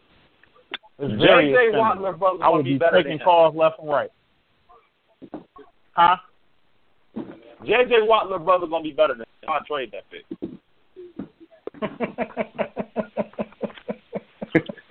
T.J. Watt gonna be better than him. He's going number 1 overall. Well, I have a question. Why wouldn't you want to draft the quarterback in the beginning, in the first round? Anybody? Why I mean, not? You supposed to. When you need a quarterback, you draft a quarterback. And you just got to hope you got the right coaching staff to develop. It's all on development because they said old boy Carr from Oakland was going to be sorry, but look what he's doing. I mean, it's all on how you develop your quarterback, the right coaching staff. But like you said, Jabari, earlier, like I agree with what you said. You know, we're from the old school. We're used to the quarterbacks coming out and they're NFL ready. These guys are NFL. Right. You know what I'm saying? They were NFL ready to get under center and you know what I'm saying, stuff like that. Now these guys are basically getting drafted off sheer potential. A lot of them have NFL ready athletic ability and throwing arms and stuff like that. But to read defenses and being in the pro style offense and stuff like that, a lot of them are not ready. You know what I'm saying? So that's why I think that they said QB isn't the more sexy pick now. Who? They said Trubisky when he did the John Gruden quarterback camp, he didn't even know what a hard count was. Oh my goodness! See what I'm saying? That's all right. He works with the right coach. He gonna learn that. He gonna learn what a higher count is. That's elementary football. Listen. In order not to why you gotta learn that? I don't know what a hard count is.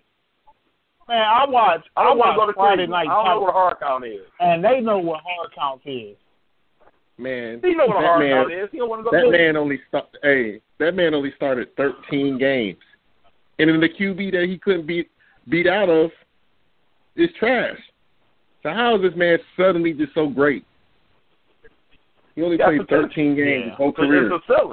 Exactly. That's how you get burnt drafting QBs like that. Straight. If I'm the Jets, I'm losing every game this year so I can get a quarterback from USC next year. I don't even want to win the game this year. I don't want to win at all. I just wait until next year and grab old boy from USC. Beast.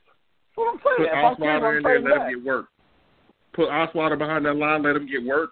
Hey. Yeah.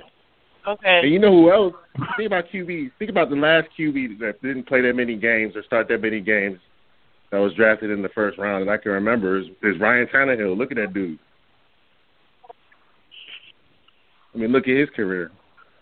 He was drafted off potential. He's terrible. Tannehill's terrible. I don't know, man. He was playing receiver. He was playing receiver in college.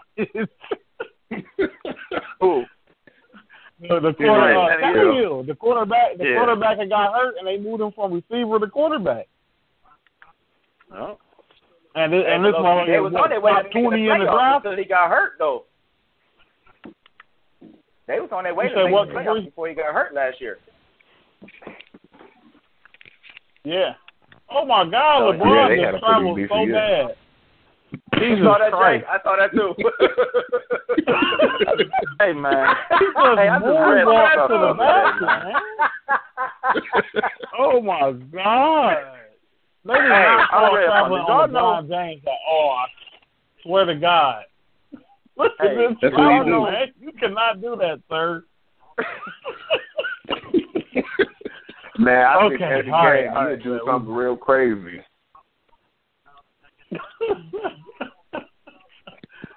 That's every game. I've never seen nobody travel like that, man. And then when you travel, he'll blow you out the way. And then, okay, y'all, let's get back to everybody not watching the game. So, which side of the ball has better prospects during the draft? The offense or the defense? And we're going to start with Jabari. Defense. Why? Yeah, I mean, it's always that way. It's always defense. Defense always has, because they have the most prospects. And it's like, it's easier for a defensive player to transition to the NFL than it is an offensive player. Because, I mean, you can get a dummy and tell him, look, I need you to go here to here and then do that. And they'll go here to here and do that. But with offense, it's a lot of reads. Reuben Foster, yeah. I need you to go from C to C, and that's all I need you to do. You're going to go from C to C and dominate. That's all. Hit anything that moves. Yeah. You're going to go do it. But it's easier for defensive players to transition over. Like, that's why, you know what I'm saying, you've seen a lot of people, like, they don't even get drafted that play defense and they start. And like, no, because it's easier. But offense, there's so many reads that an offensive player got to go through. Like, a quarterback can't throw to his receiver if, you know what I'm saying, because he got to figure out what the safety going to do.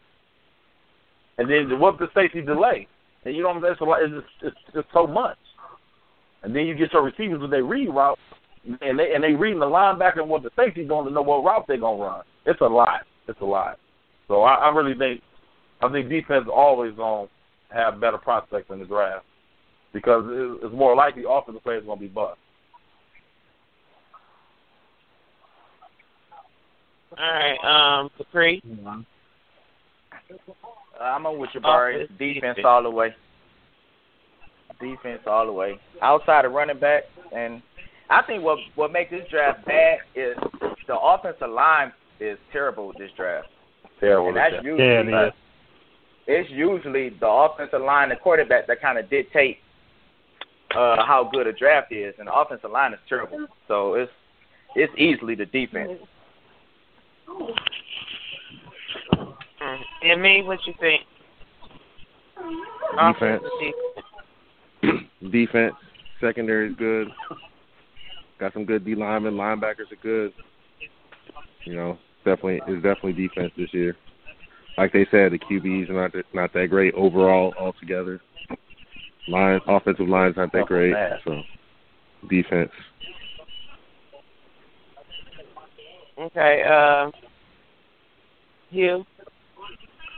I definitely go with defense, too, because the offense ain't really as strong this year. Like, you got a lot of quarterbacks and, you're not really so sure about right now because, people might take risks on.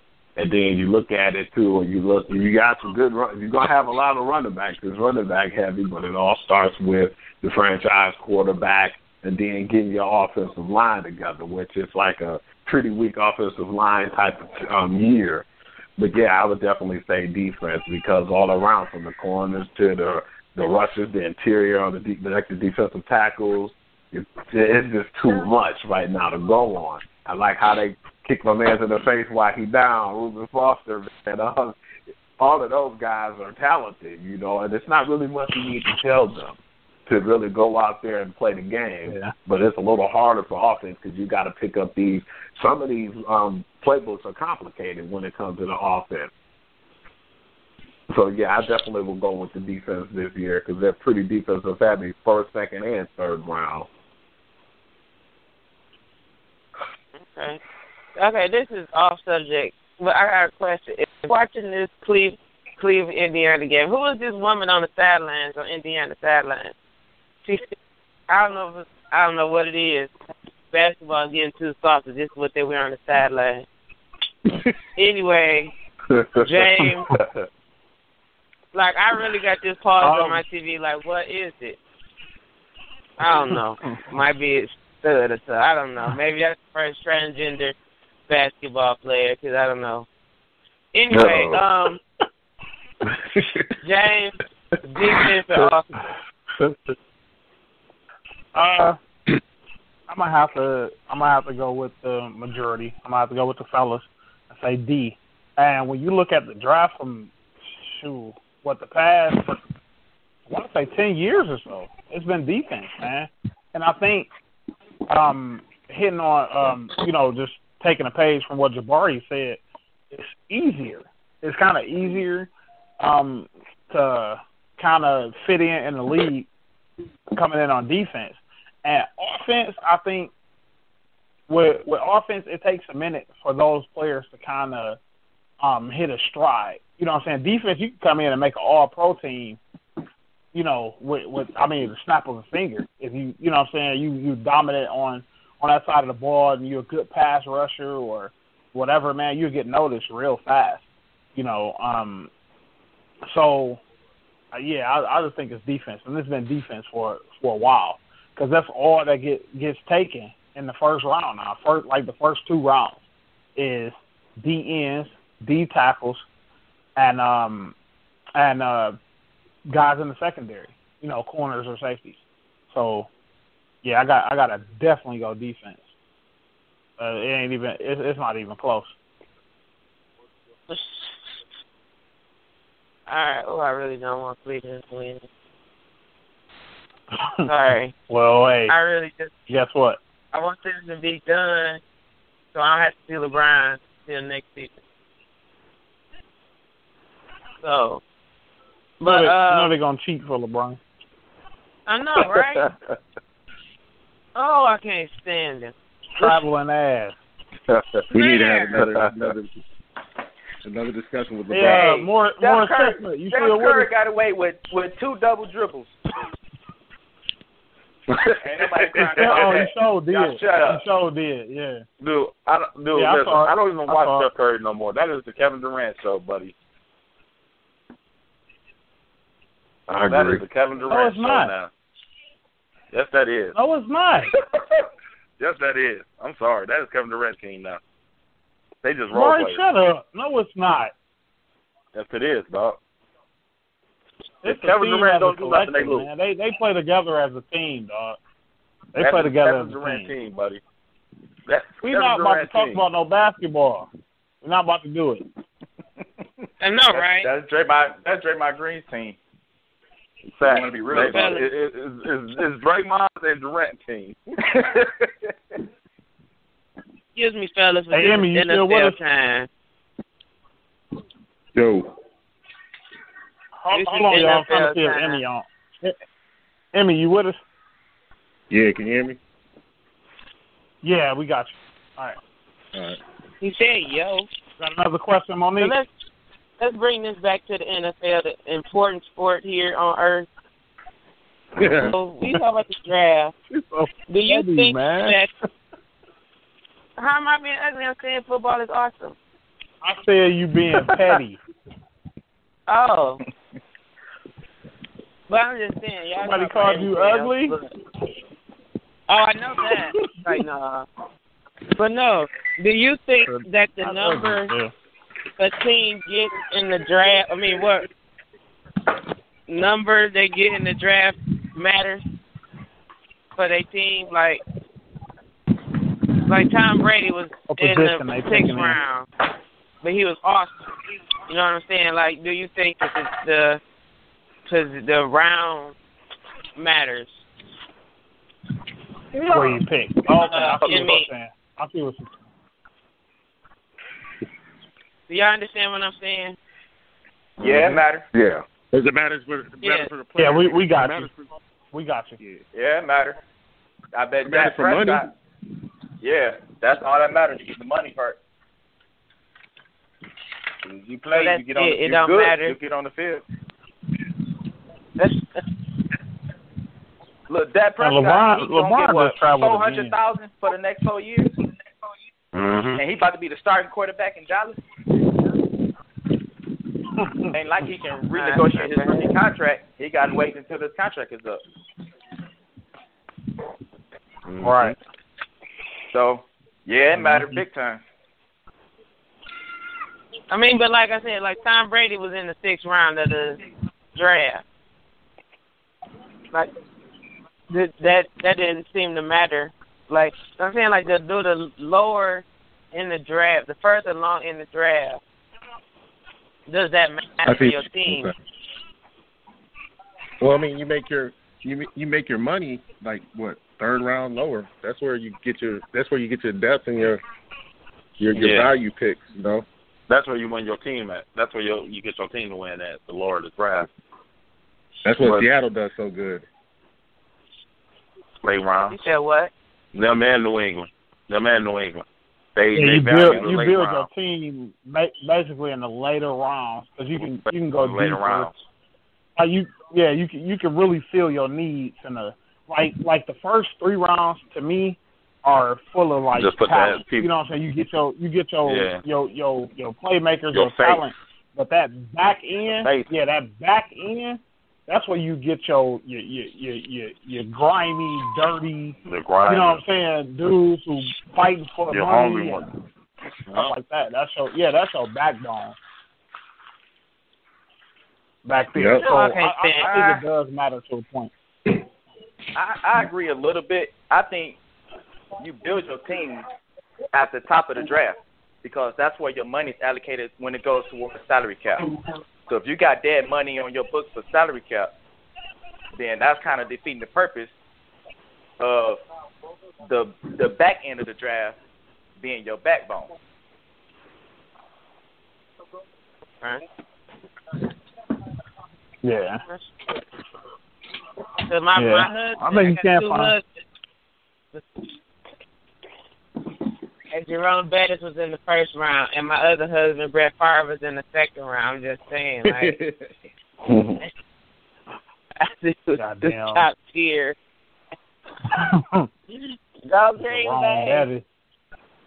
Yes, baby. McKenzie, baby. Yes. Football. The bus. So what, man? We all y'all play football. Did everybody on this phone on this show play football? Oh, I play football. I'm not talking about like on the block. Not on the block, but you know. Yeah, I play organized football. Jabari looked like a football player. Him and Petey. Morris Chestnut looked like he still play. You look like you still play. If you're on line 3, like, oh shit, I gotta go to the fire hole. Right.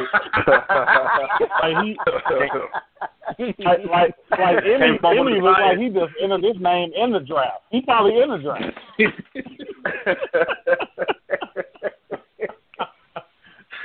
Hey, why just read something? This has to do with the draft. Why just read something about New England trying to get that number 1 pick? Oh yeah, Really? They're still trying to get rid of Garoppolo. Yeah, Garoppolo. Nah. Wow. Are you Trying to do serious? a three-way trade with the Saints, possibly. Oh, they're gonna get that number 12. Nah. They get the number 12. Alternative facts. That's not Somebody's going gonna down. bite on that too. Somebody's gonna bite on Alternative Garoppolo facts. too. yeah. Somebody gonna Alternative definitely facts. grab. They don't like Cool. Garoppolo, dog. When Tom No Brady started way. playing 10 more years, they said, okay, we don't need Garoppolo no more. Tom Brady gonna play 10 more No years. way. He ain't gonna play no 10 years. Boy, shut up. No way. Might as well. Bill Belichick Don't pay take away for Will Stakes to come out. Hey, he might. But I he might be able do to grow. think with that system, you can plug somebody in. You can groom a quarterback. You don't really They need gonna wait for Will Stakes Garoppolo to come out. to keep him under there. Who? They waiting on who? Will Stakes. He gonna wait for Will Man, Stakes. Hell no. He is They dumb. waiting on Brandon. They waiting on Brandon Peters. Look, this a wrap. He know it. And he know it. And he know it. That's crazy. He know it. He should be holding the clipboard this That's your season. guard dog. You about to watch Vampire. What? I could have went outside.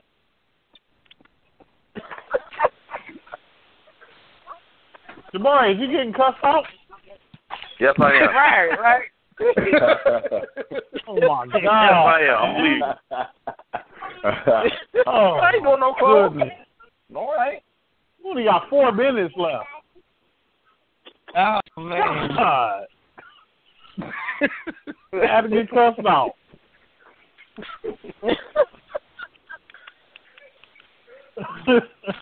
Oh, man.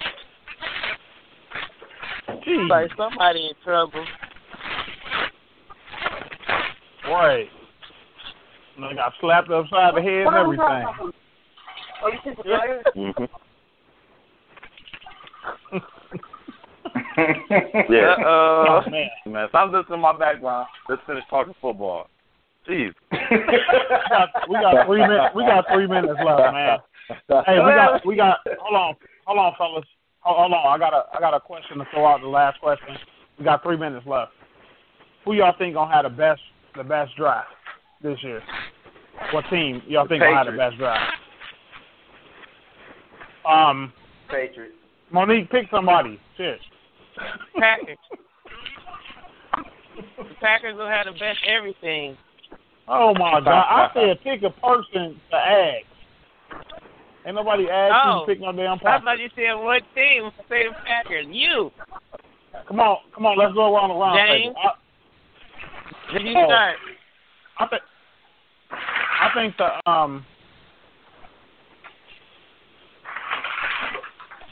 think the Patriots gonna have the best draft as usual.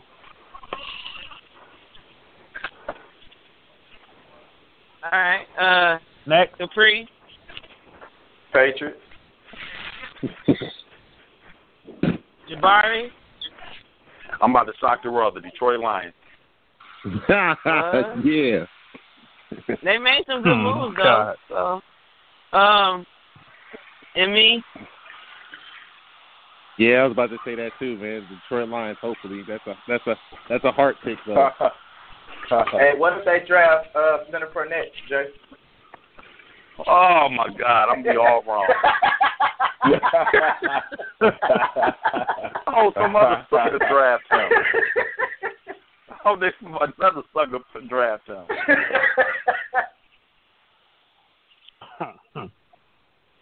Hugh. The Patriots, of course. All right. They need to get picked though. yeah. Yep.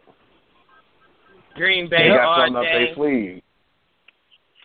Damn The Packers. Spurs winning the championship.